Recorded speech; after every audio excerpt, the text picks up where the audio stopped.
We are live. Good morning and welcome. Good morning. Happy to be here. Good morning.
Tony, one of the general manager of Fred Beans Key in Atlanta.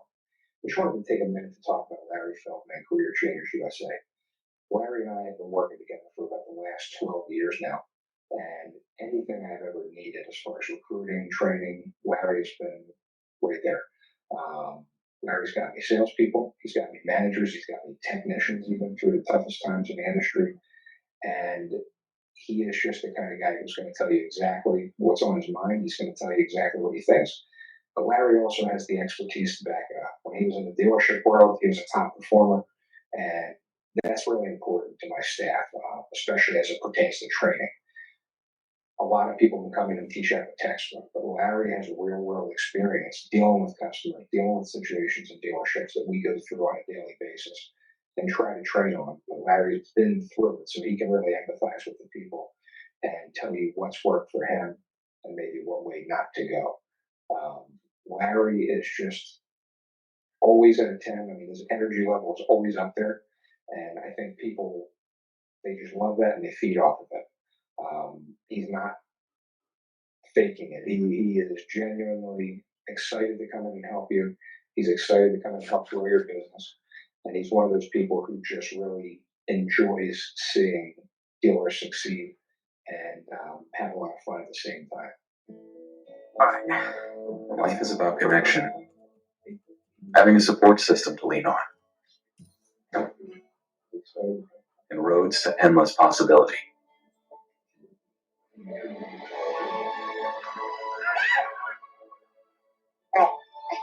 At every turn, guiding the way, we are building the connections that move you.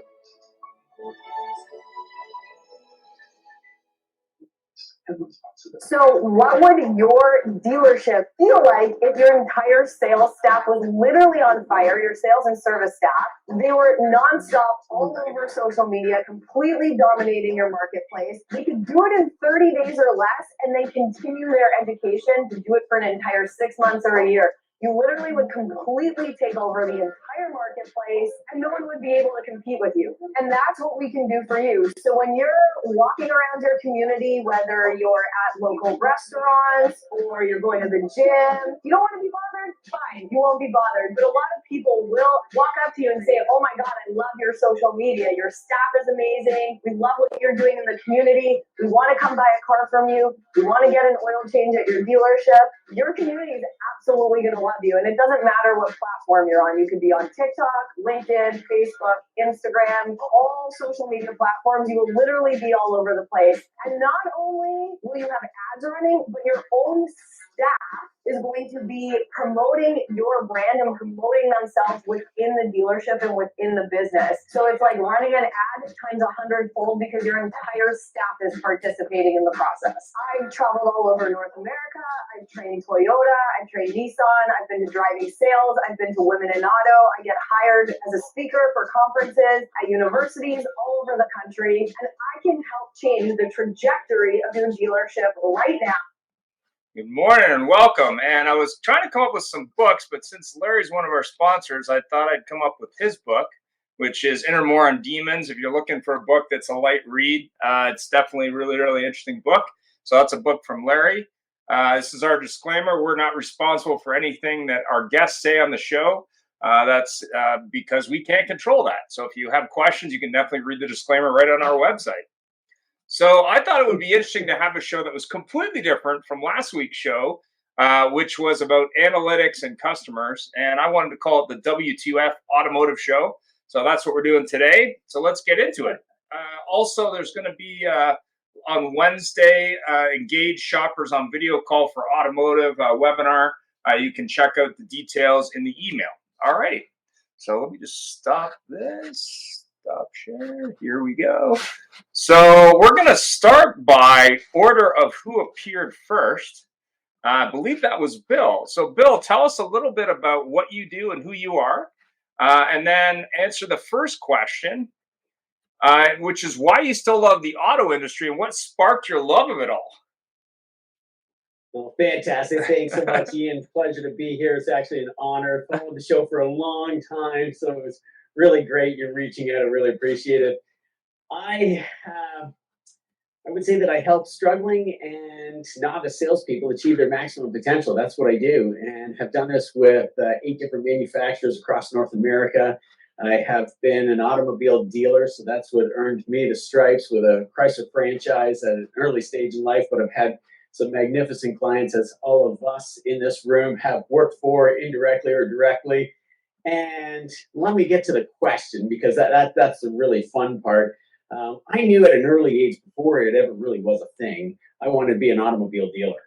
There was a mentor, there was an influence. One of my dad's best friends was a Pontiac Buick Cadillac dealer, so that takes us back a little bit. Went to automobile school, so Northwood University in Midland, Michigan, and again, going from high school to car school, I remember the guidance counselor saying to me, like, is this really a thing? Like, a car salesman? You want to be a car salesman the rest of your life? I vividly remember looking at the guy right between the eyes and saying, yes. There wasn't even a moment's hesitation. I was just, it's just something that I've always thoroughly enjoyed, the whole entire industry. It certainly has its ups and downs. We've come through an absolutely unprecedented time, that's for sure. And now I would say, I think last year we were probably in the shadow of the high consumer demand, the low supply, the unbelievable environment for making money and selling automobiles. And then we probably should be going a little bit slower into this next stage, but I think we're right in it. And some guys are struggling miserably, and it's really quite unfortunate. But at the end of the day, they'll survive it. And of course, there's lots of us out here to help. That's how I got into the business, Ian. Fantastic. Well, thanks for that. So I'm not sure who was on next. I think it was a tie. So we're going to go with Steve first. Awesome, brother. Thanks for having me on, man. It's fun to be. My podcast, the Stevie Show is fun, but I'm always the one asking questions, so it's kind of fun to be asked. So I appreciate the opportunity. I got in the car business because I just hated high school.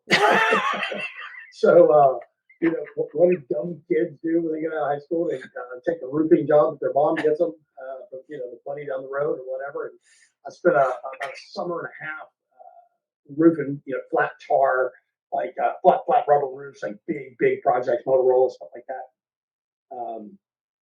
I think I always liked car salesmen for some reason, and I went to my car without a break. It was about 155 degrees. What the guy said on the radio, it's gonna be 155 today, and that's it. Turned the keys, drove down the road, and cut my ponytail off. Called my mom and said, I think I need some clothes. And I applied. I think I was 18 years old then. I applied at 55 stores, and nobody would hire me. And I had a couple of guys tell me I could wash cars. I got another story for that. I told Joe Flores he would wash my car one day. About 15 years later, as a D-League rep, he didn't recognize me, but he washed my demo for me when I was doing an install for those guys. And I told him, I said, hey, I don't know if you remember this, man, but I blew out there. I said, you'll wash my car one day.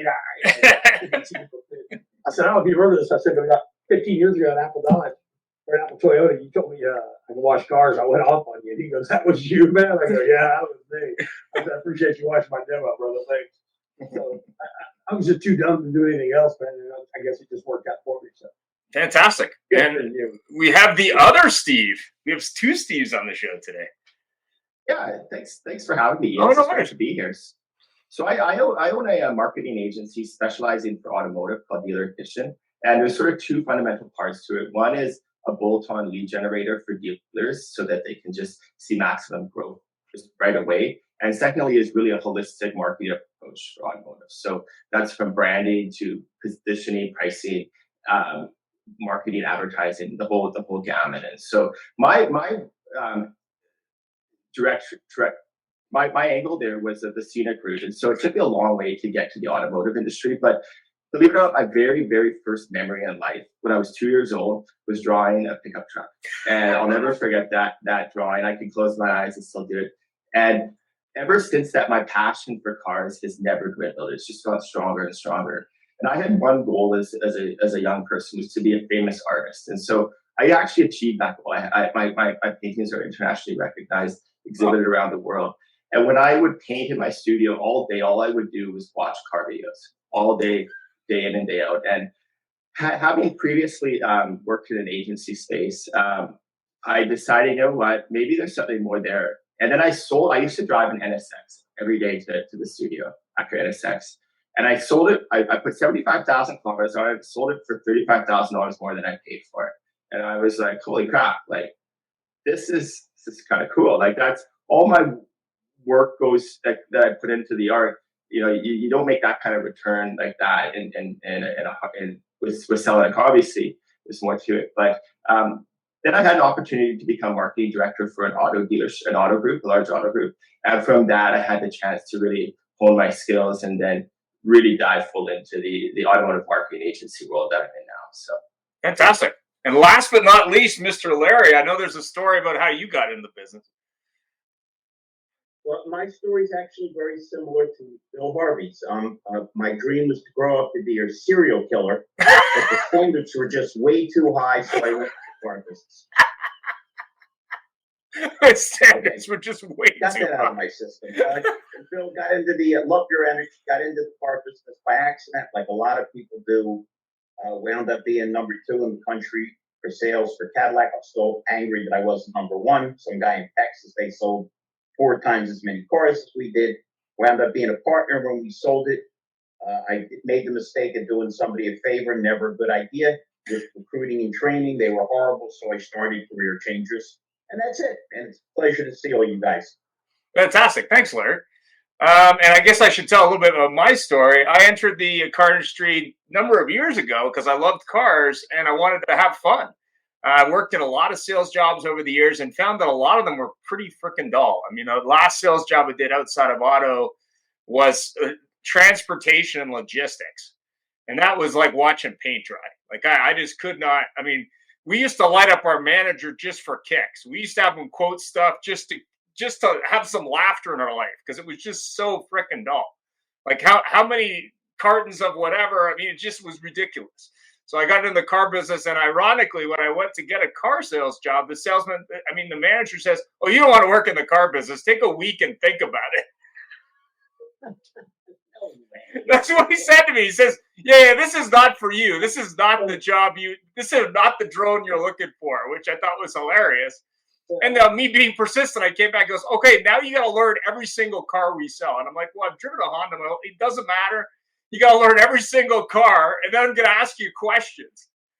And it was like, what the frick is going on here? Like, I just want a job, dude. Like, what the, it was really, really funny. But, it was definitely not your normal job for sure. And I guess the first thing I learned was perfection was impossible. And once you learn that lesson, it was fine. But initially, it was like, yeah, I can deliver the perfect car. No, never going to happen. It doesn't matter the car. It doesn't matter the situation. But you'll learn a lot about it. I mean, I was lucky to have cars in my family, being my grandfather, my father, and my cousin are in the business. But I remember getting in the business. My brother's like, "This is a bad idea, dude. You shouldn't do this. It's a bad idea. Don't sell cars. The reputation is bad. You're gonna ruin your life." And I thought that was hilarious. But you know, and I guess what still makes it special for me today is it's not politically correct. Smoking crack, you know? Well, yeah, he's like, yeah, it's a bad idea. Like, don't do that. It'll ruin your life. Yeah. Yeah. It's like, yeah. And of course, who asked me for car help today? My older brother, who was the first one to say it was a bad fucking idea, which is hilarious. And what makes it interesting for me today, fast forward 25 years, is really the people in the business, whether that be the customers or the people that work in the industry. They're just not boring people. And I think the problem with a lot of people today in multiple professions is they're just way too serious. And that's, I think, what the problem with society is today. People just don't have a sense of humor anymore. It's like, well, you know, oh, we can't say that. Why? Like, why can't we say that? Like, it's entertaining. And that's what I always liked when I sold cars. Go ahead. Yeah, you can't say that's going away a little bit. You can start to say it again. So. Yeah, I mean, Actually, I think it's easier to find than that. I think you're right, Stevie, and you're not wrong by any stretch of the imagination. Ian, there's 5 attitudes that everybody goes through, and the 5 attitudes are really quite easy. Like when you walked into that car dealership to get an automobile job, and the guy says, "Go home, lay down on the bed until this thought passes, okay, and then go on with your life." Like crazy, insane. And the reason being is that when you were excited to get that job, at some point in time, probably in your 3rd delivery of trying to deliver the perfect car, it wasn't perfect. People accepted it. You weren't going to change the service department. You're like, dang, this isn't what I thought it was going to be, but I'm still jacked. I still like it. And then, of course, you stay in it and you get 10 more cars that are way less than anywhere close to perfect. And now you start to get a little bit neutral. You go neutral in your attitude. You're like, okay, maybe that sales manager was right. But you know what? I still like selling cars that are new and they're fresh and we're meeting lots of people and the promise that we're going to get it right. And of course, if it doesn't get fixed, you fall to overt hostility, the 4th attitude. And then overt hostility, you just freaking had it. You're screaming at people and calling them names. You guys are idiots and we'll never get anything right. And they just let you do it because you just exhaust yourself. And if you don't get back up to interested, a normal state of mind, because you can't stay excited forever because it just wears you out. It's like overt hostility. Then you fall to the lowest level of employee attitude, and that's covert hostility. And that's where that sales manager was. He was in covert hostility. It's like, I hate my job. I hate my life. I hate this place. And you look like a good guy and a smart person. And just go home and lay down and let this thought pass, okay? I'm saving you a life of grief and misery. And so what happened, to your point, Stevie, it's not really that bad, but it does exist, Ian. There's a ton of people in covert hostility, right? They're doing the job, half-act. They're throwing daggers in the managers and the owner and the general managers and the VP's back. You know, they're saying to their face, yeah, boss, this is a great idea. As soon as the boss turns his back, they, that's the dumbest thing life. And they taint everyone else's attitude. If we could just get everybody up to interested, because there's only 2 places for you to be in life as an employee. Interested or covert hostility. And I think we got a lot of people sliding to covert hostility. Every other attitude, excited and neutral or bored, and overt hostility is exhausting. So they're just steps along the way, and you'll fluctuate in and out of them. But there's a lot of people, they're walking around saying, I don't know if this is for me. And it's, you know, the sad part is that individual that is thinking that, they're not voicing it, or if they do, they're talking to other people. They're kind of like a union leader, you know, they're trying to bring people onto their company. And it's that individual just doesn't leave, just doesn't quit, just doesn't wake up in the morning and go, I've had enough, because they open up an opportunity for the individual that would like to have that opportunity. There was a guy selling cars and managing. I think it was 15 years ago. I think it was an American guy. He got the bright idea of unionizing car salesmen. And I remember calling him going, this is not going to go well, dude. It's in Montreal. Montreal Was it? for 20 years. And they're closed on Saturdays, Ian. I was like, really? It's amazing. Really? You think the car salesmen are going to get unionized? Are you kidding? They're like, I just had that idea in 1999 and just realized early on it was a really Bad idea. Bill, I have a thought for you. If you're this interested in covert hostility, maybe your better career would be marriage counseling. Yeah, other than that, absolutely. Oh my God. Oh. If you want to be a manager back then, you had to have hired at least 3 people: a DWI lawyer, a marriage counselor, and a divorce attorney. That's how you go. Dave, we wanted guys that when I got in, okay, I went from salesman to owner. The stuff they did, you get arrested for. Now, first of all, they ran your credit first thing, and if you didn't have any bills, they didn't want you. This guy's a drug addict, perfect. He's gonna have to find money for drugs and for his ex-wife. Oh, he's a gambler. Oh, this guy's gonna come in hungry every month. But what's scarier is, and now I'm not kidding, how we've been infantilized as a planet, not just as a country. Yeah. No, I remember working with a guy. This is a true story. Best used car I ever worked with. He had 5 illegitimate children with 5 different women that he all met on a one-night stand. So they were constantly showing up looking for money. And he'd always sell like 30, 40 used cars a month. Manager now for Tesla. Yeah. And he had a drinking problem, not surprisingly. Drinking problem as well. But we're way too easily offended by everything. I mean, when I got into business, it was real simple. Guys showed up to make money. That's all. It was a business proposition, and let me tell you something. I've always had fun, as I can tell the people on this call have. But it's really hard to have fun when you're looking for a reason to be offended. Because there's so many ways to get offended if that's what you're looking to do. I could care less. My name's Larry. My father was smart enough not to name me Lawrence. But I get called Lawrence all the time. I don't care if you call me Stink. Just send me a check and shut up. But Sue, everybody's you don't want to be called Sue, Larry. No, that would be Johnny Cash. We don't need to change it later because I'm a rock and roll guy. You'd be tough. I can't help to think though that COVID changed it, because the attitudes that I saw before that, and then with the gold rush of car sales and COVID, and then when it all kind of came to a halt, and then the pressures changed from being like fun to like meeting your targets to not meeting your targets to, what the hell are we doing, to layoffs, to fear, to, I think the attitudes probably changed. And I saw it from my clients and before when I was at the auto group. But funnily enough, like even within in the auto group sector, like 2 auto groups that are so different, right? Like I have one client that we just celebrated a 60-year employee anniversary. 60 freaking years, 60 years the guy is. And then I got another client who they could barely keep 6 months, and the GMs, the GSMs, the staff, everybody turns over in 6 to 9 months. And it's like, how do you, with that kind of culture, it's just fear. We can't spend money because we're going to, everything's going to change. And the other one's growing and future-proofing their dealership, attracting those people, but there's no room to attract any new ones because nobody leaves, right? And so. Well, go ahead. One of the stupidest things about this whole deal is that we don't want to spend money to onboard these folks, right? It costs you somewhere between 10 and 40 grand for turnover.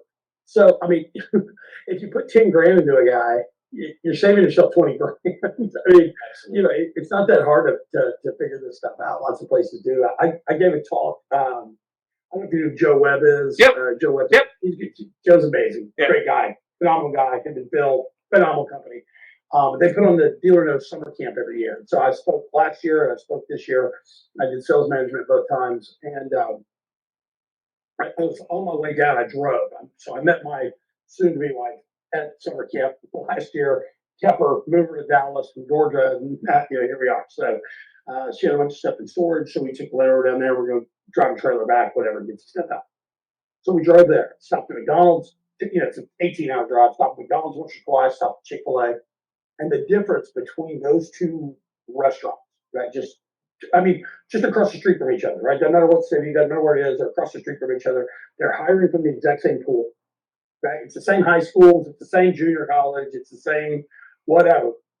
When you go to Chick-fil-A, every time you ask for something, can I get extra mayonnaise, sir? Absolutely, my pleasure. Right? Can I actually just get some ketchup for my fries at McDonald's? You have to ask for that now. Here, so and just dump it off on your thing and throw it in your car. And you're down the road. And it's like, what's the difference? Is it chicken or the egg? Is it culture, or is it the fact that they built that culture and the will of those employees to want to work at a better place, right? That they stay on. So it's the same thing we have in the dealerships, right? Like, are we Chick-fil-A? We train people, we put effort into them, we bring them up to the standard, or are we McDonald's and we just don't give one damn because we're the biggest real estate company in the world, right? We don't care about price. Steve, it depends on how short-sighted or far-sighted they are. If you, from the minute I got into my business, I always thought long-term. Now, it's hard to believe because I'm a little crazy and I like to have fun and do weird stuff, but I'm always thinking, how can I push this to that and that to this and this to that? Yeah. But remember, our whole society has gone in the direction of impermanence. The way we look at things, our lack of loyalty. Man, in sports, you better be pretty sharp if you're a sports fan to know who's on whose team, because guys used to be right. I mean, it was like world shaking in Edmonton when Gretzky went to Los Angeles. Today, these guys changed teams 19 times, and it's very hard. And if you don't have loyalty, if you don't understand who you are and what whose side you're on, where the hell you're going to go? Salespeople learn this from their managers, who learn it from their owners. They're stupid enough not to realize customers are annuities, not annoyances. So, Steve, I had a guy ask me once, Mr. Feldman, I Googled you, look like you're rich. I don't know, rich enough. He says, you got this and this. How'd you get there? I says, I don't want to be bored. He says, I don't get it. I says, no, I didn't get it. That I work with a bunch of idiots here out the window all day and complain. I like looking at I'm so old, I wear a watch, looking at my watch and go, wow, it's time to go home. So if we look at everything as an opportunity, okay, if we look at everything as being exciting, all right, if you're excited to do what you're doing, you're going to do it better. Okay, hey, Bill Harvey. Bill was so excited to go to the drugstore to get his antidepressants because he's grappling with being a little bit down. But it's all right, Bill. We're going to get you all straightened out. Thanks, Larry. Love that. I think everything starts with an attitude, right? Absolutely. And an attitude of gratitude. Attitude of gratitude, positive attitude of serving, attitude of giving. But there's a whole boatload of attitude out there. It's like, why me? Why can't I do better? Why do I always wind up at this? Bill, the answer is they didn't read my book. In the first chapter of my book, and the full title is Inner More on Demons, How to Avoid Them, How to Live Your Best Life. I quote my father. I thought he said it. It's an old Jewish proverb. Everybody in the graveyard would get up and take every one of your problems. when people give me a bunch of crap about how bad their day is, and I had enough, I go, do me a favor, take a ride down to the pediatric cancer ward and tell me about what kind of problems you're having. Absolutely. If we don't understand how lucky we are just to be alive, to have our fingers and toes, in our case, everybody in this program has a chance to make an opportunity to be better, to have some fun. But it's the only good thing there is the world has to change. You've always had cynics. You've always had people. My favorite quote with that is Einstein. There's two kinds of people in the world: people that think everything is a miracle, and people that think that nothing is a miracle. Yeah. Well, to quote Einstein, the most powerful force in the universe is compound interest, right? And so when you compound bad attitudes onto bad attitudes, that's what happen. And I like the idea of hire fast, fire faster. And because when people are bad and you know it, you got to get them out. You got to move on, and you got to instill the why into your staff. You can't expect them to care, right? And so when we have empathetic leadership that actually supports people's best interests rather than just the bottom line, then you can attract it and nurture it too, right? And a lot of times it's just there's so much stress and anxiety over the month that we lose sight of the people sometimes too, day to day, and we just think of like certain milestones throughout the month and forget that people are individuals. And I think that it starts with that leadership too, because I see that's the big delta that I see. Yeah, I mean, Steve, if Einstein was a used car manager, his theory of relativity would have been completely different. He wouldn't have hired any relatives. Everything in this school is hiring people with a PhD. You know what I mean? Aaron has dealerships. Unbelievable. So, after all this, I mean, what does WTF mean to you in 2024? Go ahead, whoever wants to start. I'll say something there. So Yeah. for me, it's actually pretty simple. It's like I have this tool that allows me to look at any online ad that any business runs. So it's Facebook, Instagram, Google, you name it. And I'm always auditing dealerships, and I've never amazes me how much garbage is being run and how many dealers just don't care about their advertising, or they don't know what they're doing. They just run the same garbage over and over and over and over again. And so that's to me, like, you want better results, like start with that. Like, you're paying money for that. And I see the whole advertising world is like same as a stockbroker day trades stocks. It's about day trading attention. And so find the most value, the most return for your ad spend. And I see so many dealers just getting generic ads, generic results, and just expecting change and growth in a down market where back in the day it would have worked because you didn't even need to do ads basically a couple of years ago. So do you feel? The dealers looked at their own website. They don't have to call suicide prevention. Well, something I've picked up on in the last few years is that there's so much fried ice cream, right? Like some of these digital marketers, and there are really talented digital marketers out there. So I am in no way discrediting what it is. But I had a buddy of mine that went to work for a company, and I've known this guy 20 years, and he is a hammer, right? I mean, he's been everywhere, national sales trainer, just stud of a guy. And the company he was working for sold out, so he went to work for, took a year off, then went to work for these guys, whatever. And I called him and I said, hey, what are you doing over there, man? What's the thing? Da, da, da, da. I said, how is it? He said, shit, my pay plan. He said, amazing. And I said, well, that's awesome. I said, how's the program? He goes, oh, no, bro, you can't buy this shit. He said, no, I'm going to sell you this, bro. He said, it doesn't do anything. I mean, it's like, it's like the fact that the dealers just don't understand what's going on. Either they're aged out, or they text too fast, or they just too rich to pay attention, or, no interest, whatever the case may be. You got guys paying these spinners $3, $4, $5, $6, $8, $10, $15,000 a month for, Google ads that, you can just have your little brother place on your Google My Business page, and it's like, so it's interesting, man. And I'm in the compliance space. I moved in to work for ADCO, AFIP. Some of you guys have been around a long time. Yeah.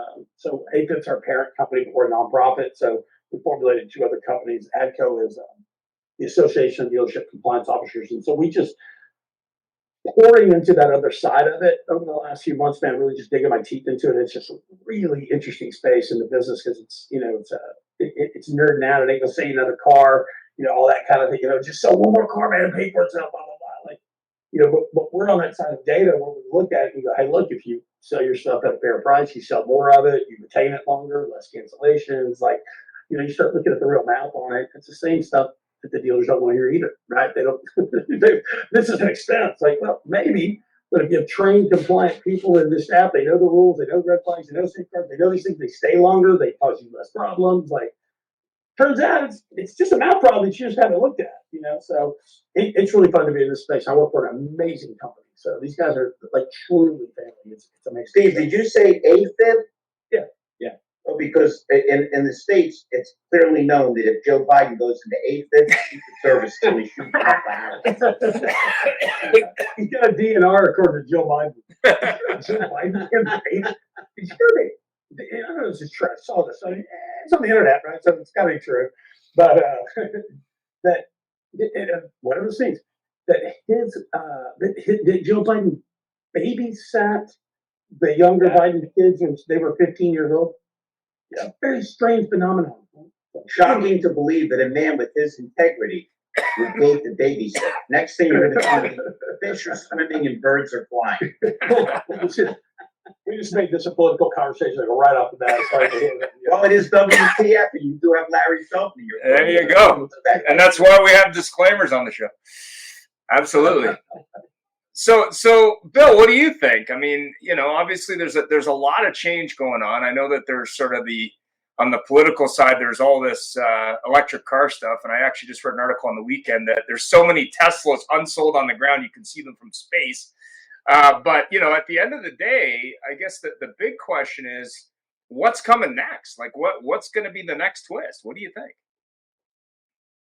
I don't think we're done with digital media yet. As much as so many dealers and retailers and dealer groups have their media and advertising companies within the organization that are just hiring out to guys like Steve to have an agency do it correctly, I really believe that, number one, the salespeople themselves are going to wake up and figure out how to organically create a presence that won't sap them of all their time. They'll realize the technology that is available at their fingertips to get more done in 4 hours than the average guy does in a day, week, month, and some never ever, or even just a year.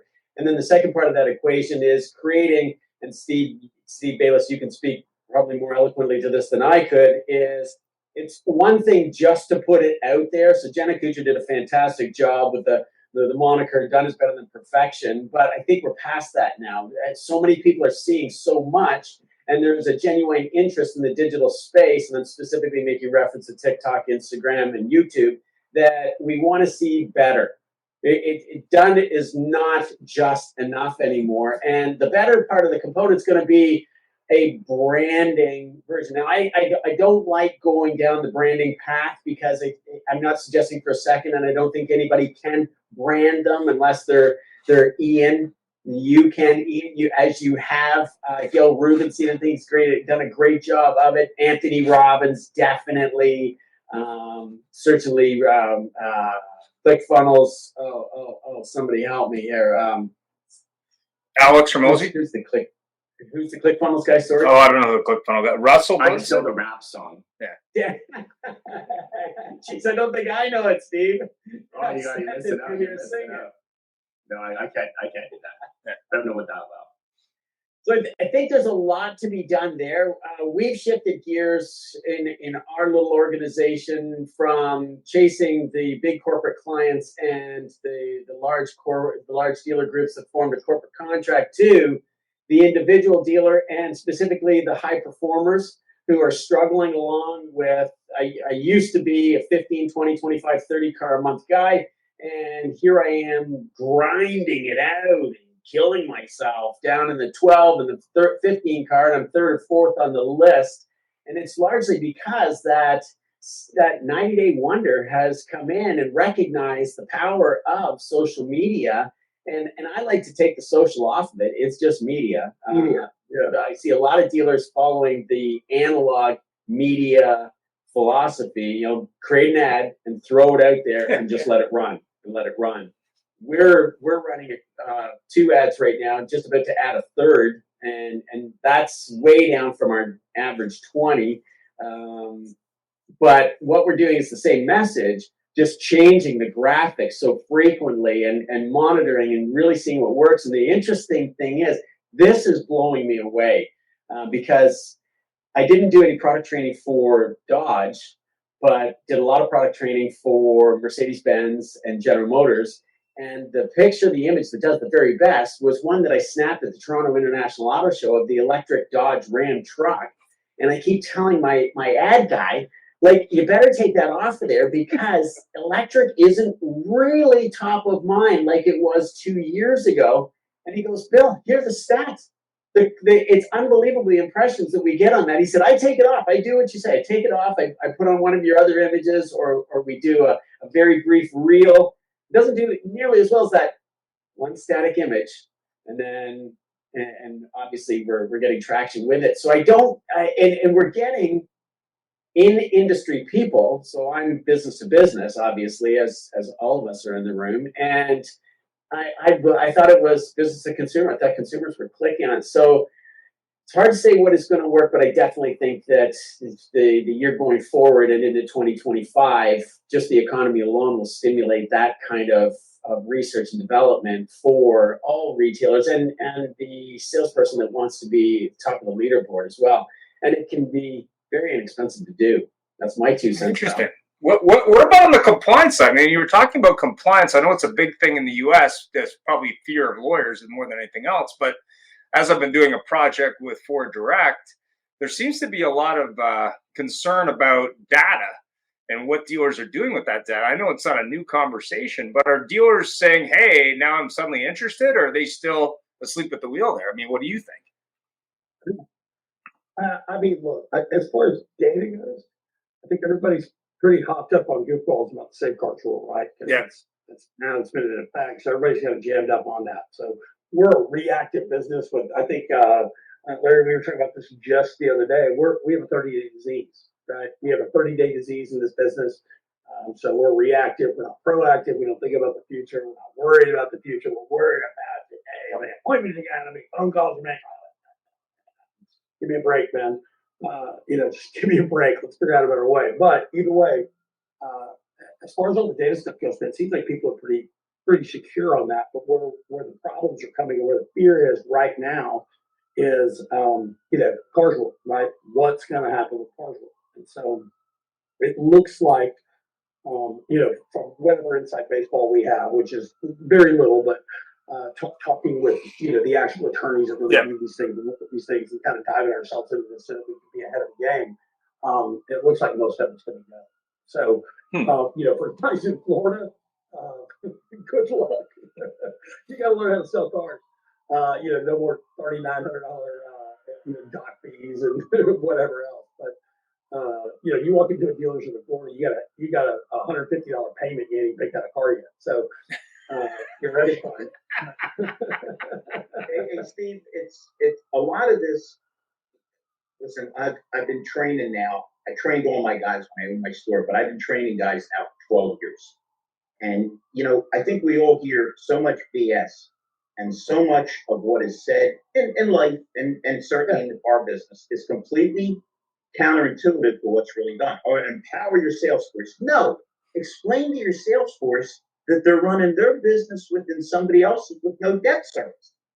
I tell guys that every time I train them, or if I'm pumping them back up, listen, if I came to you and said, I'll put up $7 million, we'll go into business and we'll split the profit, every damn one of you would say, when do I start?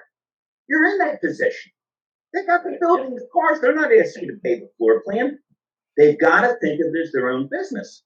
Bill's right. You're right. The other Steve's right. But you know what's it's gonna come down to is what it always came down to. Prospecting. Yeah. Okay. Yeah. Finding business out there, because everybody hates car salespeople, but your family and friends and the people you went to school and synagogue and church and played ball with, they don't hate you, they love you. Right. I always tell salespeople, do you think you're a nice guy? Yeah.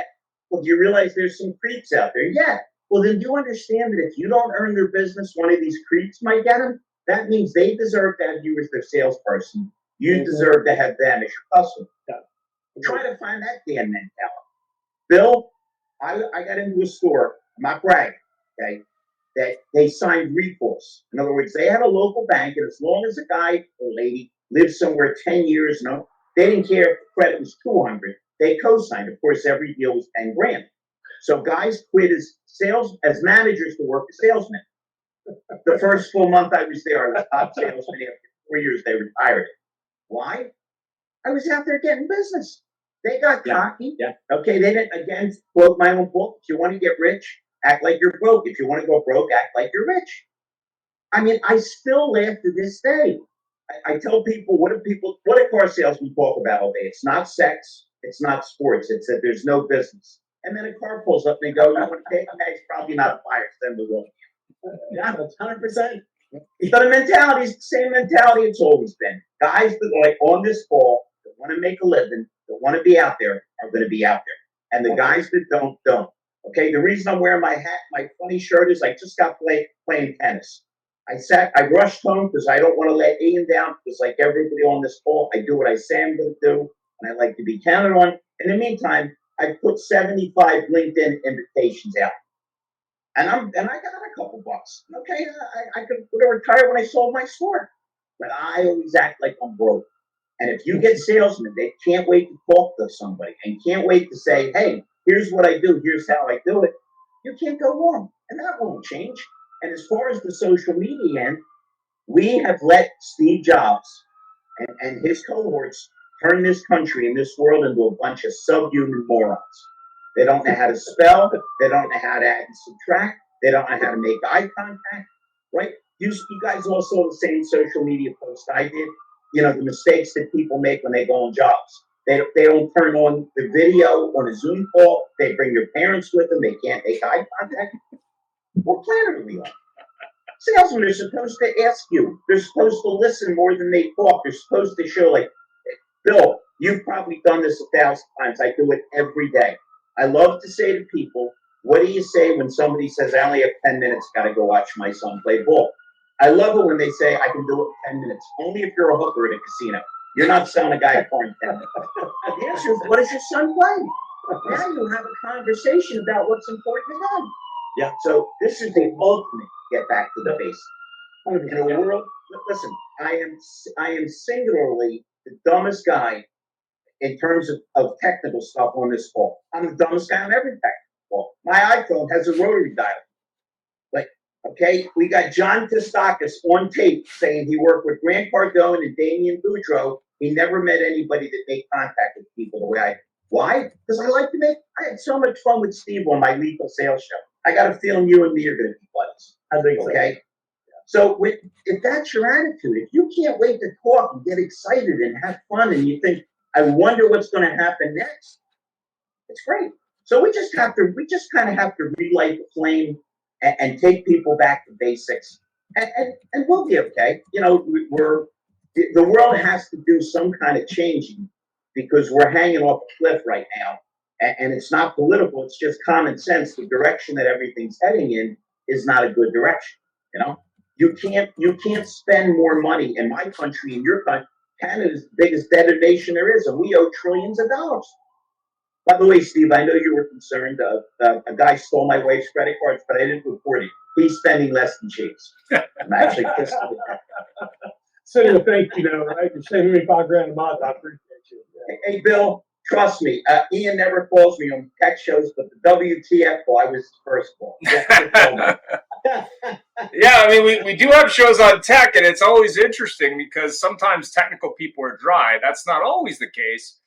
We did actually have a gentleman, I think from Carnell, on a show a while ago, and his dad was a preacher, and he's a hell of a speaker, very different from your typical technical person. But the thing that's interesting today, and I think Larry hit it on the head, is you need to make the industry fun for a couple reasons. A, you have to get the younger generation interested in fun, because I think in some cases they're not as much as they could be. But also, you've got to empower them to have fun. I mean, I think that's the part of it isn't their fault. Part of it is, you got to stick within these guardrails, and I think that's a lot of big businesses have that issue. You know, whether it's a bank or insurance company or whatever. I don't think the car business has those guardrails within reason, but I don't think people know about it. I mean, it's funny when you talk about technicians. And there was someone who commented that Gen Z is starting to look at blue collar jobs because there's opportunity. But I would say that that's part of the problem too, is that a lot of people don't even consider the car business. They go, what there's jobs in that business? Yeah, it's a big employer. And the thing that's funny is that's just not, it's not like the high school career counselor is saying, yep, you should enter the car business. Yeah, why would you want to go into a field where there's no cap on what you can make? And if you happen to be talented, you can move up through the ranks. And you don't need 25 years to build that book of business to make 250. You know, I mean, and you can make Instagram, TikTok videos all day too. So I mean, that's it. Yeah, you can. Yeah, I mean, there's a recruiting problem. And that goes back to kind of what we were talking about with this Chick-fil-A, whatever thing, right? Like, why are we not recruiting the better people in this business? And I think there's a turn and a change in some of that, right? Like if you go to Joe Webb's place, if you go to SodaCon, if you go to, some of these places that are really sort of churning out these fresh ideas about how do we get better talent in the business to sort of save it, if you want to call it that, right?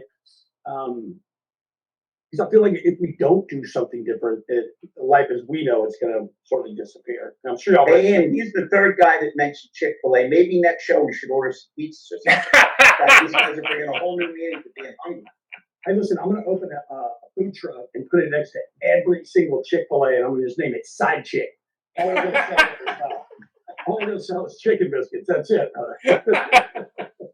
Well, the Chick-fil-A was the company that had some opinions, and then it grew their business. I mean, it was interesting. I watched a YouTube on the weekend. It was about 3 restaurant chains that almost went out of business in the U.S. I think it was Chuck E. Cheese, TGI Fridays and Subway. It was interesting to hear the story about sort of the up and down of their business. Oh, understood. But it was interesting to hear the ups and downs of that business. And I think when you see retail in general today and malls and stuff, I mean, the reason those businesses are failing, in my opinion, is that that there isn't any excitement. I mean, when's the last time you went into a retail location and people were actually excited to work there? Like, they're just not.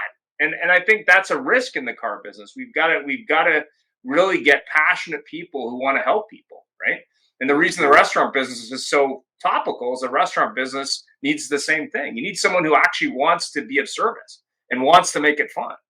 And I'm not picking TGIF as an example there, even though it started as a singles bar, which I had no idea, which was kind of funny. But the concept is, I always get a laugh from Jewish when I explain that the greatest used car manager of all time would be Jesus, because he invented servant management. He washed the feet of the disciples. But we're now in a space on our planet where everybody's like, what are you going to do for me? Every good salesman, every intuitive salesman knows the more you do for other people, the more you get back anyway, whether it's altruistic motives or not. Giving hand gathers. Yep. I think I've heard. Do you know who Ryan Leslie is? Sounds familiar. Not sure. He's with Four Eyes. Okay, yeah. We've had the CEO of Four Eyes on before. Yep. So I'll tell you what. If you want to have a great show, get a hold of Ryan Leslie. I don't know what his title is over there. Okay. So see, he just implied that this is not a great show. You should have had food, eh? I heard I should have had Chick-fil-A or maybe Subway. So he tells, and I'm not going to tell the story for it, but his son was affected with childhood cancer, and right. Things weren't great. But people don't realize, and we were talking about branding here, or whatever, and I think what's sort of the future of this could go is like Hyundai's got a program, Hyundai Hope on Wheels. Yeah. It is a giant foundation that gives out to bukus of money. It helps so many families. I mean, like on the most intimate and personal levels, like they do the best, craziest good work you've ever seen in your life, right? And nobody's ever heard of it. Like if you go to their LinkedIn page, you go to their page, there's like 200 followers or something crazy, and it's like Hyundai's doing this incredible work. They're not talking about it, which is admirable, right? I mean, there's love for that, but it's also not building the thing we could do. But I think there's just a ton of like dealership and then even personal branding availability, like through media, social media, whatever you want to call it, to earn that book of business. I mean, if you're the charitable dealer of the city, and it's a thing that you actually care about, maybe you make your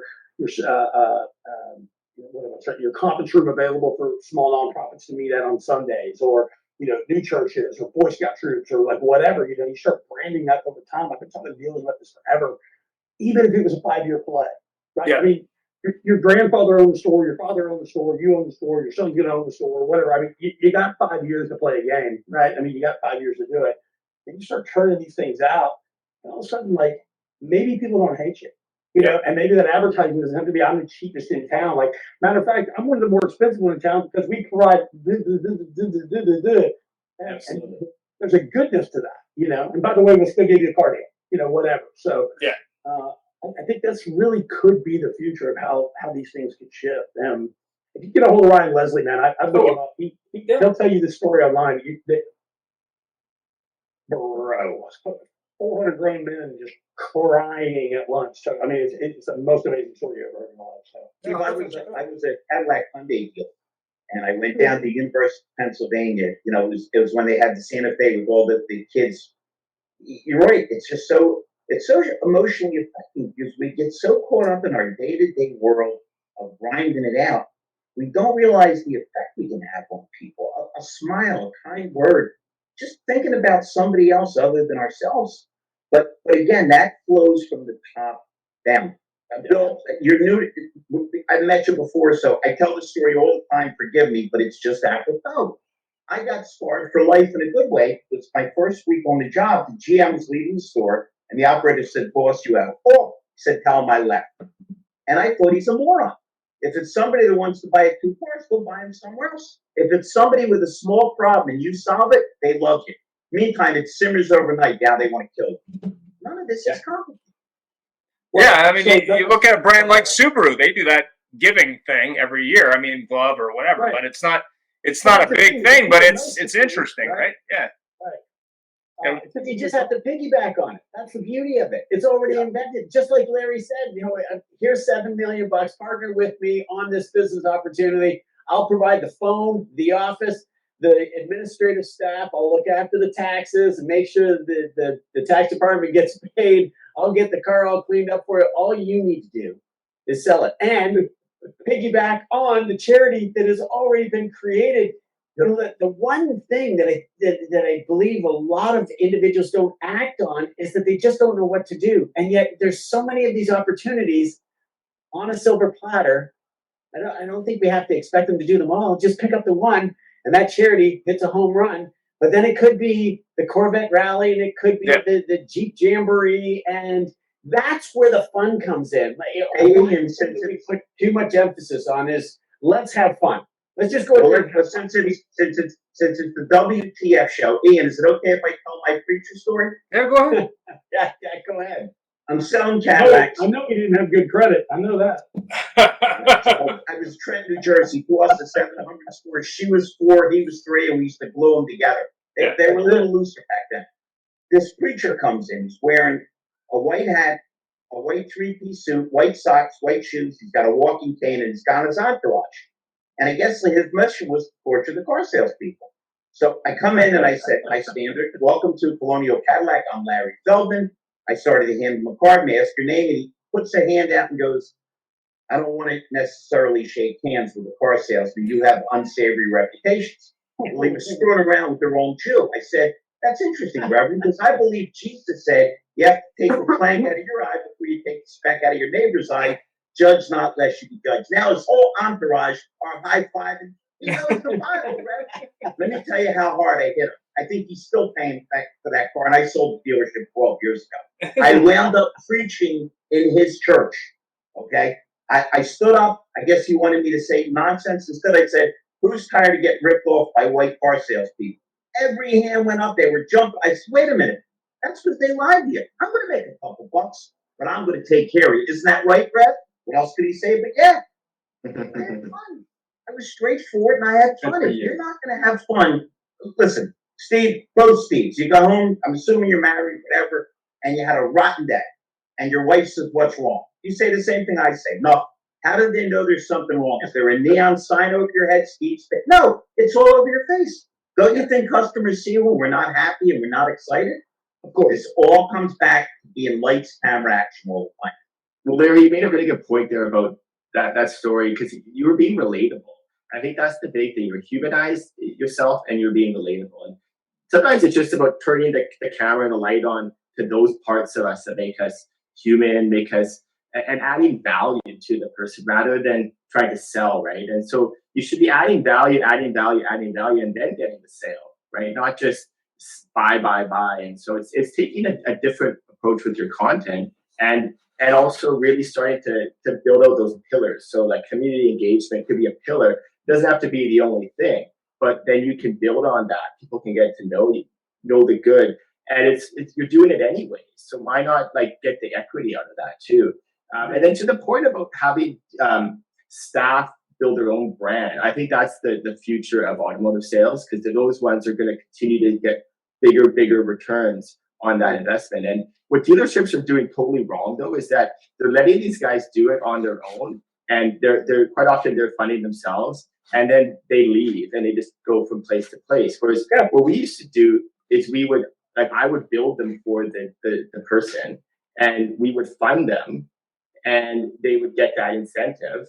And in doing so, the auto group owned the property, and so there was they got known as this reputation as this person. Well, that brand name is now with the company. And so if they want to leave, go for it, but you can't bring that property with you.